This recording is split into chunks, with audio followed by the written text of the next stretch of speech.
भारत पाकिस्तान संबंध हे कायमच तणावपूर्ण असतात. युद्धाची पार्श्वभूमी, दहशतवाद, सीमावाद यामुळे संवाद थांबतो. 1 जुलै 2025 रोजी पाकिस्ताननं भारताला एक यादी दिली आहे. या यादीत काय आहे माहिती आहे? 246 भारतीय कैद्यांची नावे. होय, पाकिस्तानच्या तुरुंगात आजमितीस तब्बल 246 भारतीय बंद आहेत.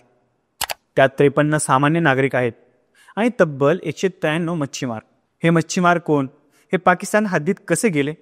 तर यामध्ये बऱ्याच जणांनी सीमारेषा चुकून ओलांडली आहे. काहींना पाकिस्ताननं भारतीय असल्याचा ठपका देत पकडलंय. कोण निर्दोष, कोण संशयित याचा थेट पुरावा नाही, पण तुरुंगात मात्र वर्षानुवर्ष खितपत पडलेत. पण ही यादी फक्त पाकिस्तानची नाही, तर भारतानेही पाकिस्तानला आपली यादी दिली आहे. त्यात आहे 463 पाकिस्तानी नागरिकांची नोंद.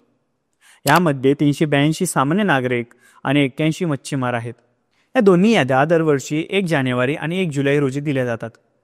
कारण 2008 मध्ये झालेल्या कन्सुलर ॲक्सेस ॲग्रीमेंट नावाच्या करारानुसार ही देवाणघेवाण करणं बंधनकारक आहे. भारताचं एक स्पष्ट म्हणणं आहे, मानवतेच्या मुद्द्यावर राजकारण करू नका. 2014 पासून पाकिस्तानने 2661 भारतीय मच्छीमार आणि 71 नागरिकांची सुटका केली आहे. यामध्ये 2023 मधील 500 मच्छीमार आणि 13 नागरिक परतले आहेत.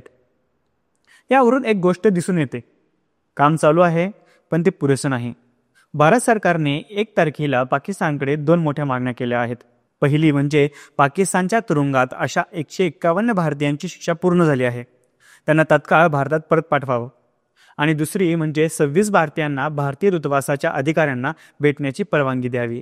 भारताने आपली जबाबदारी पार पाडलेली आहे. पाकिस्तानी कैद्यांच्या राष्ट्रीयतेची पुष्टी करण्यासाठी भारताने 80 कैद्यांची यादीही पाकिस्तानला दिली आहे, पण अजूनही उत्तर मिळाले नाही. यातलं सगळ्यात दुःखदायक चित्र म्हणजे कैदेत असलेल्या नागरिकांच्या कुटुंबाचं. आई वडिलांचे मुलांची वाट पाहून डोळे थकलेत. पत्नीने नवऱ्याची आठवण पाणवलेल्या डोळ्यात साठवली आहे, पण ना काही बातमी ना काही न्याय. सीमा चुकली, दिशा चुकली, पण माणुसकीही चुकावी का? कैद झालेले नागरिक ना देशद्रोही आहेत ना गुन्हेगार. ते आहेत तुमच्यासारखेच कुणीतरी, वडील, पती, मुलं. ही यादी दरवर्षी दिली जाते, पण ती आकड्यामध्येच न ठेवता कृतीत उतरावी. हेच आजचं खरं आव्हान दोन्ही देशांपुढे आहे.